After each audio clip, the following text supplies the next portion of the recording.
오늘의 말씀은 사무엘상 18장 15절에서 16절 말씀입니다.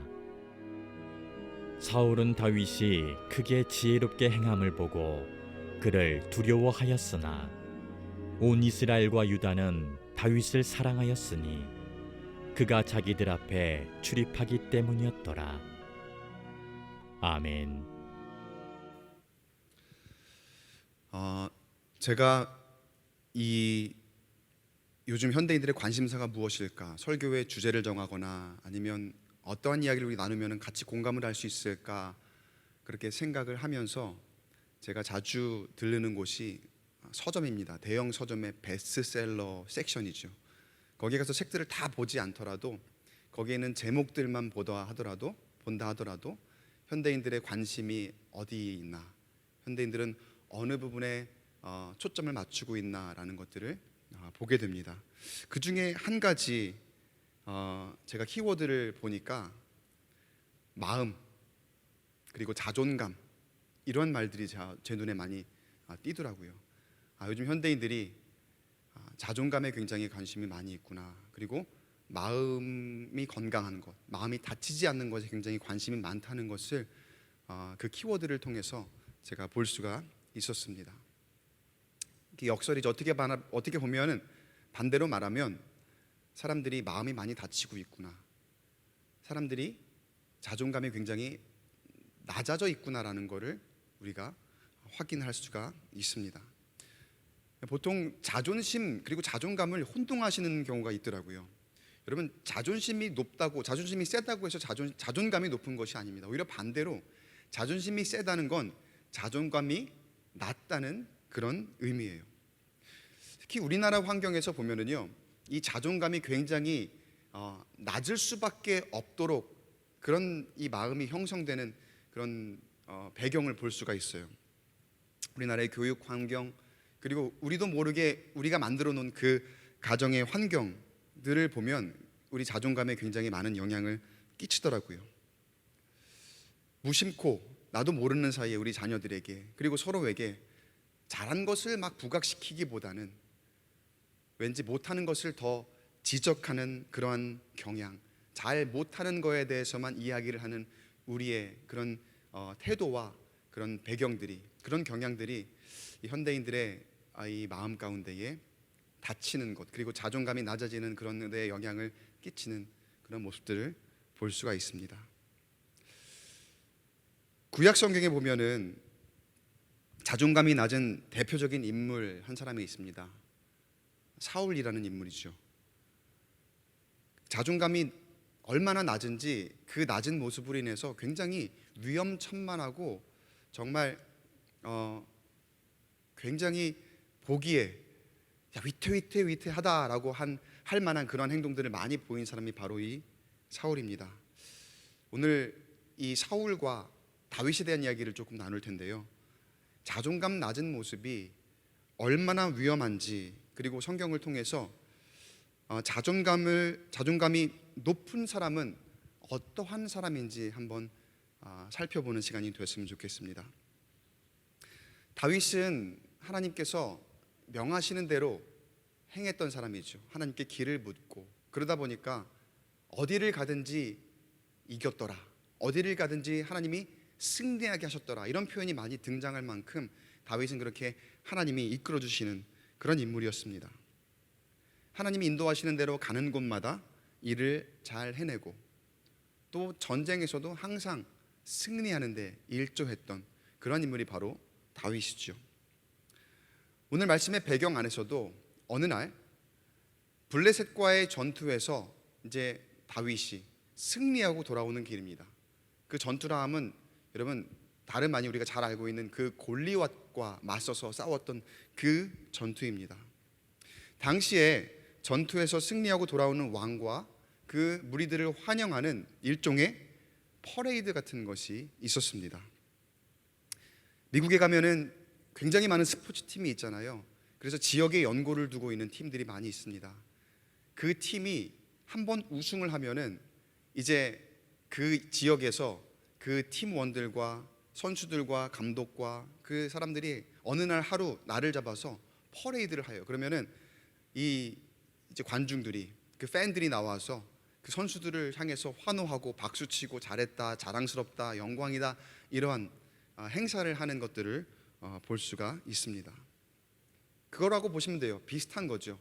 개선 장군들이, 그리고 이 군사들이 쫙 이제 다시 자기네 고향으로 돌아올 때에 왕과, 그리고 거기에 공을 세운 많은 장군들이 있을 거 아니에요. 그 사람들을 향해서 사람들이 환호를 보내는 그런 장면이 오늘 이 말씀의 첫 배경입니다. 그리고 거기에는 왕이 있을 것이고, 그리고 그 전쟁에서 공을 많이 세운 장수가 있겠죠. 사울이 있었을 것이고, 사울이 왕이잖아요. 사울이 있었을 것이고, 그리고 그때의 전쟁의 승리의 1등 공신은 누굽니까? MVP라고 할 수 있겠죠. MVP 다윗입니다. 근데 MVP를 향해, 다윗을 향해 연호하는 그 사람들의 환호가 있었는데, 그 환호를 한번 볼게요. 그 모습을 묘사한 것이 오늘 7절 말씀인데, 여인들이 뛰놀며 노래하여 이르되 사울이 죽인 자는 천천히요 다윗은 만만이로다 한지라. MVP, 이 다윗을 향해서 연호하고 환호하는 모습이 사실은 자연스러운 모습입니다. 여기서 비교를 해서 사울은 천천히요 다윗은 만만이다 하니까 왠지 뭔가 사울과 비교해서 다윗을 너무 높인 거 아니냐라고 우리가 그렇게 생각할 수 있는데, 사실 이 표현에 한번 주목을 해보세요. 이 천천만만, 이 표현은요, 제가 한번 찾아보니까 패럴럴리즘이라고, 평행구조, 히브리 시 문학의 패턴의 전형적인 그런 모습이라고 합니다. 그래서 앞에 사람의 그런 업적을 비하하기보다는 뒤에 나오는 사람의 업적을 더 부각시키고, 야 정말 잘했어, 야 이 모습이 너무나 뛰어난 모습이라는 걸 보여주기 위해서, 그래서 이 시 문학에 많이 등장하는 문학적 기법이라는 거예요. 여기에 그런 모습으로 사람들이 노래를 불렀잖아요. 노래는 일종의 시에다가 가사를, 이 음을 붙인 거잖아요. 그러니까 사람들이 그런 표현으로 이 다윗을, MVP를 연호하고 있는 그런 모습이었다는 거예요. 그러니까 만만이라는 건 많다라는 뜻이고, 야 너무 잘했다, 다윗 진짜 너무 잘했어, 이번에 정말 이번 전쟁에서 큰 공을 거두었어, 훌륭해 라고 그렇게 표현한 모습이라는 거예요. 그런데 여기에서 한마디의 말이 얼만큼 중요한지 우리가 알 수가 있어요. 사람들은 어떻게 다윗을 높여줄 수 있을까, 어떻게 다윗을 칭찬해 줄 수 있을까, 그렇게 고심하는 끝에 사람들이 한 마음이 되어서 다윗을 그렇게 칭송하는 그런 모습인데, 그 칭송하는 이 노래를 들은 한 사람의 기분이 너무나 나쁜 거예요. 그 사람이 누구였습니까? 사울이요, 사울. 왕이었던 사울. 근데 그 사울의 그때 당시에 이 사울의 마음 상태가 어땠느냐?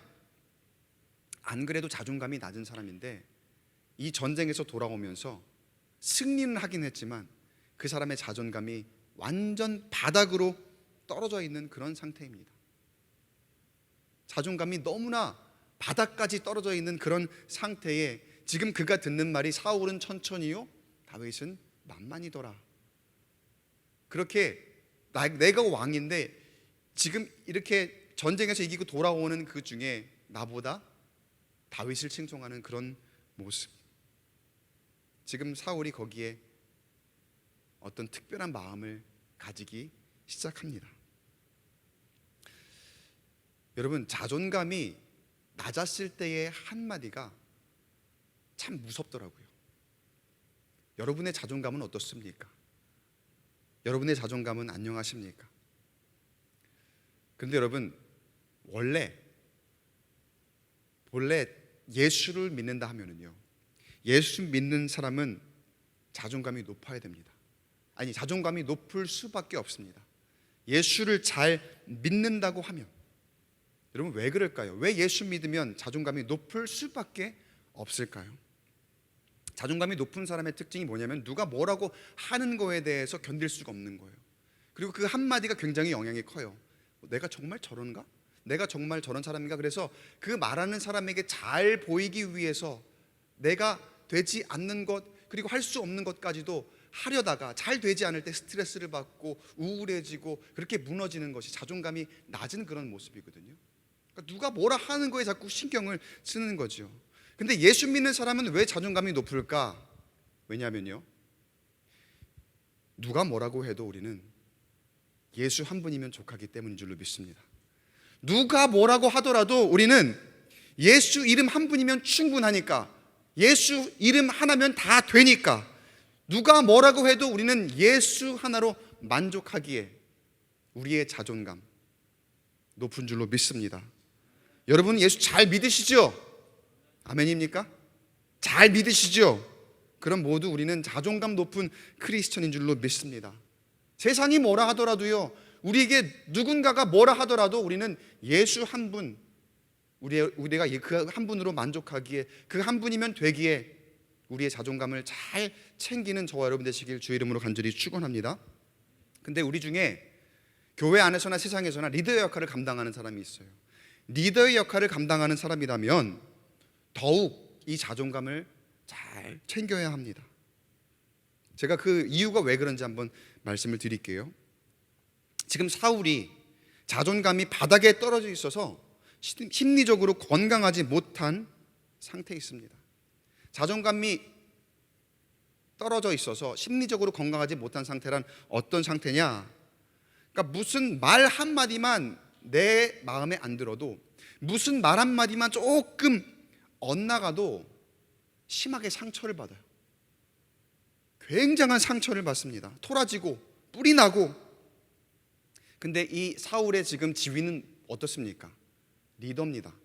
나라의 최고의 수장입니다. 나라를 책임지고 있는 왕의 자리입니다. 이 리더가 자존감이 낮으면 어떤 일이 생기는 줄 아세요? 폭군이 되는 거예요.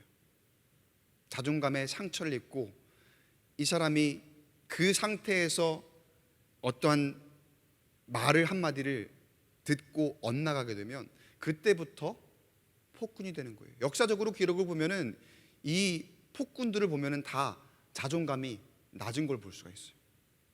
역사적인 그런 자료들을 검증해 보면, 드라마 사극을 보면은 가끔 왕 중에서 누군가가 자신의 왕의 자리를 막 빼앗을 것 같다, 그래서 빼앗길까 봐 노심초사하면서 의심될 만한 신하들, 그리고 내 주변에 있는 가족들까지도 막 잡아 죽이고 고문하고 그런 것들을 우리가 보게 되잖아요. 자존감이 낮은 거예요. 여러분, 우리 크리스천들에게 우리 주님께서 어디에 있든지 세상을 선도하고 또 세상을 변화시킬 리더의 역할을 우리에게 주셨습니다. 여러분 믿으십니까? 리더의 자리를 우리에게 주셨고 리더의 권한을 주셨어요. 권세라고도 하죠. 예수의 권세, 예수의 능력. 그런데 우리가 여러분 어디에 있든지 간에 그 권한을 잘 사용해야 됩니다. 자존감이 낮으면 사람들이 이런 말 저런 말을 할 때에 그게 굉장히 신경이 많이 쓰이거든요. 그래서 이리 휘둘리고 저리 휘둘리고, 이 말 들었다가 그 말에 자존심 상하고, 저 말 들었다가 그 말에 상처받고. 근데 내가 권한이 있으면은요, 이런 말 저런 말을 들을 때에 이제 내 권한을 갖다가 내 자존심 세우는 데에 쓰기 시작하는 거예요.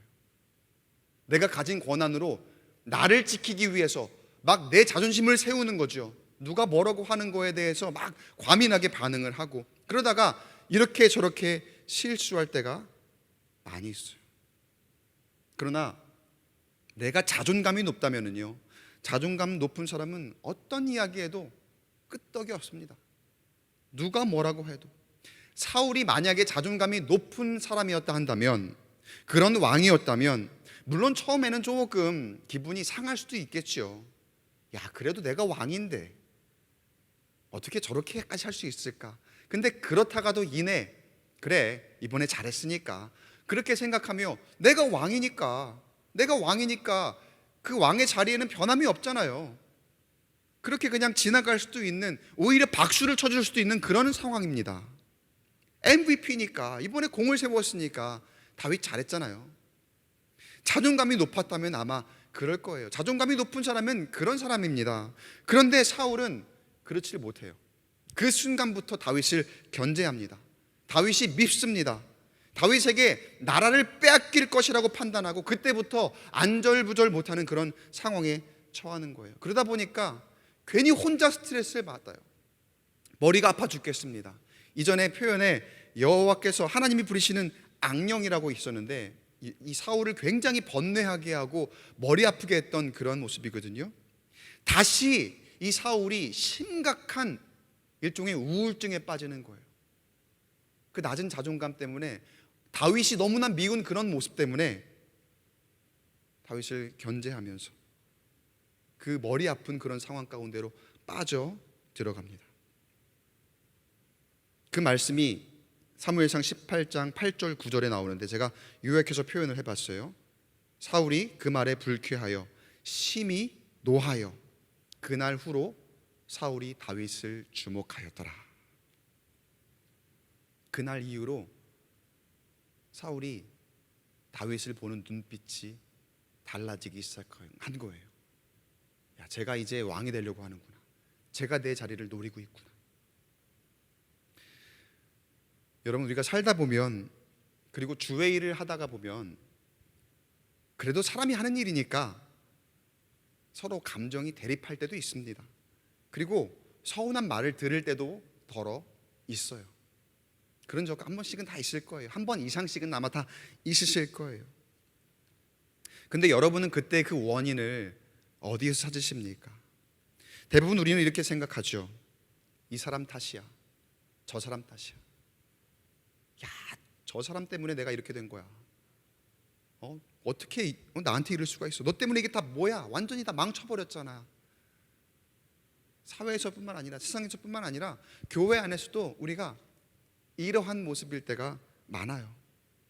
그런데 여러분, 내가 나를 정말로 하나님이 인정하시는 소중한 존재라고 생각하잖아요. 어디에서 무슨 일을 하든지 간에, 특별히 교회 안에서 내가 하나님의 일을 감당하는 가운데에 내가 일을 하는 주체가, 나는 정말 하나님이 인정하시는 그런 사람이야, 그런 존재야, 그렇게 생각하잖아요. 그러면요, 사람에게 조금 인정받지 못하는 것, 사람에게 조금 무슨 소리 듣는 것, 그런 거 서운하지 않아요. 왜요? 하나님이 나를 인정하시니까, 하나님이 나를 알아주시니까요. 내가 진정으로 그렇게 생각하고 있다면요, 여러분, 다른 게 아니라 그게 자존감입니다. 여러분, 하나님이 여러분을 인정하십니다. 그러니까 억지로 내가 나의 자존심을 세울 필요가 없어요. 근데 때때로 우리는 교회 일을 감당함에 있어서도 어떻게 하면 내 모습이 인정을 받을까, 내 이름이 드러날까, 내 자존심을 세울까, 거기에 집중하는 우리의 모습 있지 않습니까? 하나님이 나를 인정하시는 거, 그게 제일로 중요한 건데, 그거는 둘째고, 일단은 목사님이 알아줘야 되고, 일단은 저 리더가 알아줘야 되고, 다른 사람들이 나를 알아줘야 된다, 그런 마음이 우리 가운데 있지는 않습니까? 그런 의미에서 우리는 나의 자존감 잘 챙기고 있습니까? 그런 의미에서 나는 하나님 한 분에게 인정받으려는 나의 자존감, 그거 하나면 족한 나의 높은 자존감 잘 챙기고 있습니까? 성경을 보면 사울이 하나님에게도 외면을 당하고, 그러니까 하나님에게 외면당한다는 건 하나님이 나를 인정하시고 나는 하나님의 자녀다라고 하는 것이 이 사울의 생각에 일단 둘째였다는 거예요. 제일 우선이 아니었다는 거예요. 그러니까 이 사울의 상태는 아주 최악의 자존감의 상태에 놓여 있는 거예요. 다윗을 향한 분노가 극에 달합니다. 분노 조절 장애가 나타나는 거. 다윗만 보면은 이 분노를 조절할 수 없는 그런 상태까지 이르게 된 거예요. 다윗을 죽이지 않고는 견딜 수가 없는 상태에 이르게 됩니다. 근데 여러분, 여기서 굉장히 재미있는 사실 하나가 있어요. 그게 뭐냐면요, 사울이 굉장히 고통 가운데 있거든요. 머리가 아파 죽겠거든요. 그게 자기 때문에 그런 거잖아요. 자기가 자존감이 낮아서 그 스트레스를 받아서, 물론 사울은 다윗 탓을 하고 있겠지만, 다윗이 원인이라고 생각하고 있겠지만, 그런 가운데 다윗이 너무나 머리가 아픈데 고통 가운데 있는데, 사울을 이런 고통에서 벗어나게 해줄 사람이 누굽니까? 다윗이에요. 이전에 하나님이 부리시는 악령이 이 사울을 번뇌하게 했을 때에 이 사울에게 가서 음악으로, 그 수금으로 연주를 해서 그 두통을 사라지게 한 사람이 누굽니까? 바로 다윗이라는 거예요. 지금 다윗 때문에, 사울의 입장에서는 다윗 때문에 너무 머리가 아픈데 그 머리 아픈 것을 낫게 해줄 수 있는 사람 역시 누구예요? 다윗이라는 거예요. 참 재미있는 현상입니다. 다윗이 수금을 연주해 주어야 지금 사울이 나을 수가 있어요. 이전에 그랬던 것처럼. 그러니까 보세요. 어떻습니까? 사실은 사울이 이렇게 고통스러운 원인은 사울 자신이 다윗이 아닌 거예요. 다윗은 오히려 뭡니까? 사울을 고쳐줄 수 있는 치유의 도구죠. 치유로 사용되는 그런 사람이거든요. 근데 자신이 만들어낸 고통을 다윗이 고쳐줘야 되는 그런 사람인데 사울은 오히려 반대로 다윗이 내 아픔의 근원이라 그렇게 생각하며 탓하고 있다는 거예요. 다윗이 하고 있는 모든 일들이 나를 이렇게 괴롭게 하는 것이고 자신이 어려움을 겪고 있다고 생각합니다. 그런데 사울 같은 이런 경우에는 다윗이 없어도 또 다른 고통이 찾아옵니다. 또 다른 아픔이 찾아옵니다. 결국 원인은 자신의 자존감이었더라는 건데, 사울이 이러한 태도로 다윗을 맞이해요. 어쩔 수 없이 다윗을 불러야 되는 겁니다. 다윗이 수금을 타러 왔습니다. 자신을 위해서 수금을 타러 온 다윗을 향해 다윗을 보니까 이 사울이 분노가 다시 극에 달하는 거죠. 분노 조절 장애가 다시 생기는 거죠. 그래서 성경을 보니까 자신이 가진 무기로 다윗을 공격했다, 이렇게 말씀에 기록이 되어 있습니다. 이때 사울이 가지고 있었던 무기가 뭐였는지 한번 여러분 주목을 해보시고 한번 읽어볼게요. 같이 한번 읽어볼까요? 시작. 다윗이 평일과 같이 손으로 수금을 타는데 그때에 사울의 손에 창이 있는지라 그가 스스로 이르기를 내가 다윗을 벽에 박으리라 하고 사울이 그 창을 던졌으나 다윗이 그의 앞에서 2번 피하였더라. 다윗이 보이니까 그 다윗을 가만두지를 못하고 이 분노가 극에 달해 자기가 가지고 있던 창을 던졌더라는 거예요. 근데 여러분, 이 사울이 가지고 있던 이 무기가 창이에요, 창. 근데 이 창이 한번 이전에 한번 말씀을 한번 기억을 해보세요. 되살려 보세요. 다윗이 골리앗을 대적할 때 골리앗이 가졌던 무기 중에 하나가 바로 이 창입니다. 다윗이 골리앗이 창과 단창과 방패를 가지고 나왔을 때에 그 무기를 대적한 것이 무엇이었습니까? 다윗은 그때 뭐라고 선포했습니까? 나는 만군의 여호와의 이름으로 나아간다, 그렇게 했죠. 지금 사울은 사람의 무기를 취해서 다윗을 공격합니다. 그런데 사울은 자신들을 공격했던 그 적 골리앗이 가졌던 그 창으로 자신의 편인 다윗을 공격할 그때에 다윗은 어떻게 나아갑니까? 그의 손에 뭐 무기가 있습니까? 뭐가 있습니까? 피할 수밖에 없는 그런 환경이죠. 그러나 그럼에도 하나님께서 이 다윗을, 하나님의 이름을 의지하는 이 다윗을 지키신 줄로 믿습니다. 여러분, 우리가 사울과 같이 되지 말라는 법이 없어요. 현대인들로서 우리가 늘 보면은 분노를 품고 살아갑니다. 남의 탓을 합니다. 현대인들을 설명하고 상징하는 매개체를 하나 꼽으라면 아마 스마트폰을 들 수 있을 겁니다. 개인 디바이스, 개인 미디어, 아주 이런 용어들이 우리에게 익숙하게 들려오죠. 편리한 삶을 위해서 개인 기기들을 우리가 잘 사용하고 있는데 어느새 익숙해지다 보니까 그게 없으면 살 수 없는 그런 시대에 우리가 살아가고 있습니다. 이 말이 의미하는 것, 상징하는 것이 무엇일까요? 그 어느 때보다도, 과거 어느 때보다도 우리가 개인적인 삶을 살고 있다, 개인주의적인 시대에 살고 있다는 그런 뜻이에요.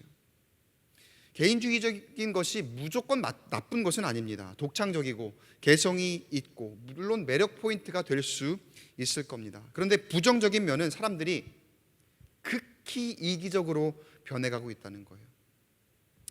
뭐든지 내 중심적으로 생각을 합니다. 나만 잘 되면 되고, 내가 말하는 것이 옳고 내가 말하는 것이 받아들여지지 않거나 내가 계획하는 것이 막히게 되면 내 계획을 막는 사람, 나와 반대되는 이야기를 하는 사람, 그리고 나에게 동의하지 않는 사람, 아니 나 이외의 모든 사람들을 향해서 격한 분노를 느끼는 그런 시대에 우리가 살아가고 있더라는 거예요. 이게 현대인들의 실상입니다.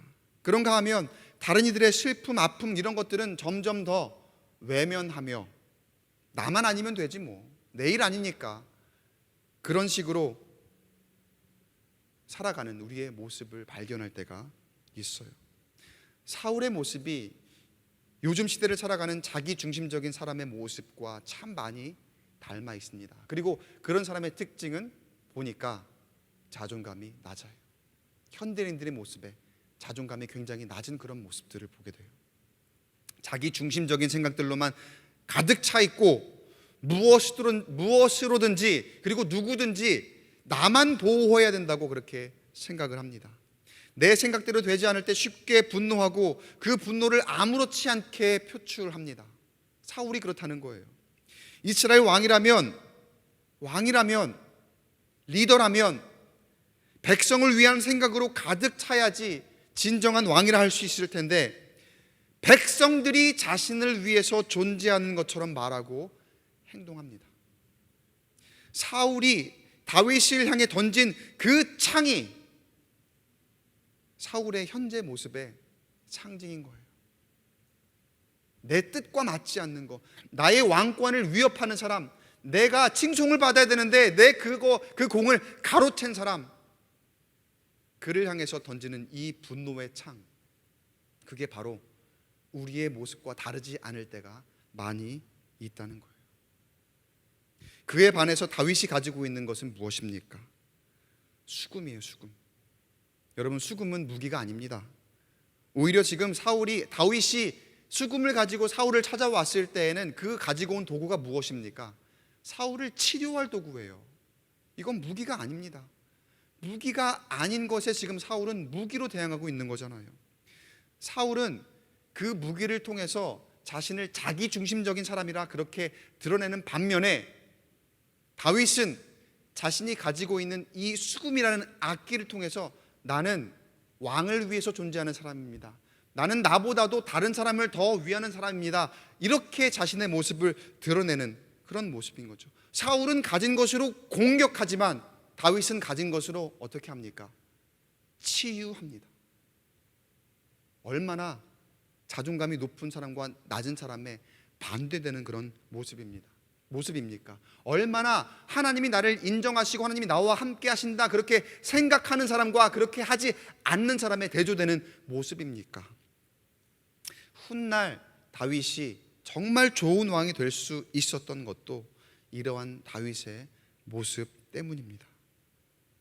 다윗은 왕이 되기 전부터 다른 사람을 생각했던 사람이고 또 백성들을 생각했던 사람이고 굉장히 이타적인, 다른 사람들을 생각하고 사랑하고 그렇게 배려했던 사람이었더라는 거예요. 16절을 보면은요, 사무엘상 18장 16절을 보면 다윗의 그러한 모습이 그대로 담겨 있습니다. 16절 같이 한번 읽어보겠습니다. 시작. 온 이스라엘과 유다는 다윗을 사랑하였으니 그가 자기들 앞에 출입하기 때문이었더라. 무슨 뜻입니까? 그가 자기들 앞에 출입했다. 다윗은 늘 백성들과 소통했다는 거예요. 내가 그냥 가만히 앉아서 나 얘기 보고해, 이게 아니라 늘 그가 가서 소통하고 늘 다가가서 배려하고 백성들을 생각하는 그런 모습이 다윗의 모습이었더라는 거예요. 내가 왕이라고 저기 평민들하고 가갖고 이야기 섞는다고 해서 내가 낮아지는 것이 아니라 그만큼 이 다윗은 자존감이 높은 사람이었다는 거예요. 내가 그 사람들과 어깨를 나란히 한다 하더라도 나는 여전히 왕이고 나는 여전히 하나님이 함께 하시는 사람이다. 그러한 모습으로 살아가고 사람들을 대했더라는 거예요. 자기를 보호하기 위한 무기를 가진 사람은 여러분 소통하지 않습니다. 그러나 다른 이들을 배려하고 위로하고 섬기고 치유하고자 하는 사람들은 소통할 수밖에 없겠지요. 13절 보면은요, 말씀을 읽지는 않을게요. 사울이 결국은 다윗을 쫓아냅니다. 그리고 그 쫓아내면서 전쟁터로 내모는데 그 지위가 뭐냐면은 천부장이에요. 천부장. 아마 이 사울의 입장에서는 다윗 너 나가 죽어라, 그냥 나가 죽었으면 좋겠다, 전쟁터로 이렇게 내모는 모양이었을 거예요. 게다가 천부장이라는 지위를 준 것이 이 다분히 목적성을 가지고 천부장의 지위를 준 것 같아요. 아까 이 다윗과 사울이 이렇게 다시 귀양할 때에 그때 사람들이 사울은 천천히요, 다윗은 만만이다 이렇게 얘기했잖아요. 다윗은 만만이거든요. 그런데 천부장의 지위로 전쟁터에 내보내는 거예요. 자존심을 아마 확 무너뜨리려는 그런 심산이었을지 몰라요. 자기 같은 줄 아는 거죠. 다윗이 이 정도면 자존심 상하겠지라고 하면서 천부장의 지위로 전쟁터로 내몰면서 거기 가서 죽었으면 좋겠다, 아마 그렇게 생각했을지 몰라요. 그러나 여러분, 다윗은 그 정도의 멘탈이 무너지지 않습니다. 다윗에 대한 성경의 표현을 따라서 다윗은 언제든지 사울이 어떤 모양으로 어디를 보내든지 어떻게 되냐면요, 사울이 보내는 곳마다 지롭게 행했다라는 표현이 굉장히 많이 나와요. 다윗을 표현하는 이 성경의 묘사한 표현이. 그러니까 그런 모습을 보았을 때에 다윗은 1000명을 맡겨주든 100명을 맡기든 아마 주어진 역할에 최선을 다했을 것이고 지혜롭게 행했을 것이고 거기에서 성공했을 거예요. 야, 이거 뭐야, 이게 내가 만만인데 나를 뭘로 보고 지금 천부장을 맡겨, 나를 이것밖에 안 본단 말이야? 이렇게 분명히 자존심 상해할 만한 그런 상황이기도 하지만 이런 반응이 아니라 몇 명이 맡겨지든지 간에, 그리고 어디를 가든지 간에 최전방에 가서 죽임을 당할 위기를 맞게 되었더라도 다윗은 하나님이 나와 함께 하시니, 하나님 한 분이면 나는 이길 수 있다는 그런 믿음 가지고 어디를 가든지 성공하게 된 줄로 믿습니다. 14절 말씀 우리 같이 한번 읽어보고 말씀 마치도록 할게요. 시작. 다윗이 그의 모든 일을 지혜롭게 행하니라, 여호와께서 그와 함께 하시니라. 아멘. 사랑하는 성도 여러분, 우리는 어떤 무기를 가지고 세상을 살아가십니까? 얼마나 거창한 것으로 우리의 삶을 무장하려고 하십니까? 우리의 무기는 내가 가진 재물이 아닙니다. 내가 가진 지위가 아닙니다. 내가 자랑할 것, 내가 가진 세상적인 힘이 아닙니다. 여러분, 내가 가진 무기가 하나님의 말씀이 되기를 바랍니다. 내가 자랑할 것이 복음이 되기를 축복합니다. 그때에 내가 나를 세우려 하지 않아도 주님께서 나를 세워주실 줄로 믿습니다. 세상이 좋아할 만한 그런 거창한 것 아니더라도, 비록 작은 마음이더라도 우리가 예수님을 닮은 삶을 살아갈 수만 있다면 그렇게 그 마음으로 이웃을 돌아볼 수 있고 복음을 전할 수 있고 세상을 향해서 치유의 메시지를 전할 수 있는 우리의 삶이 된다면 그것이 우리의 자랑이 되고 그것이 우리의 소원이 되어 하나님께 온전한 영광이 되고 우리의 삶이 더욱 주님 안에서 형통한 삶이 되기를 주의 이름으로 간절히 축원합니다.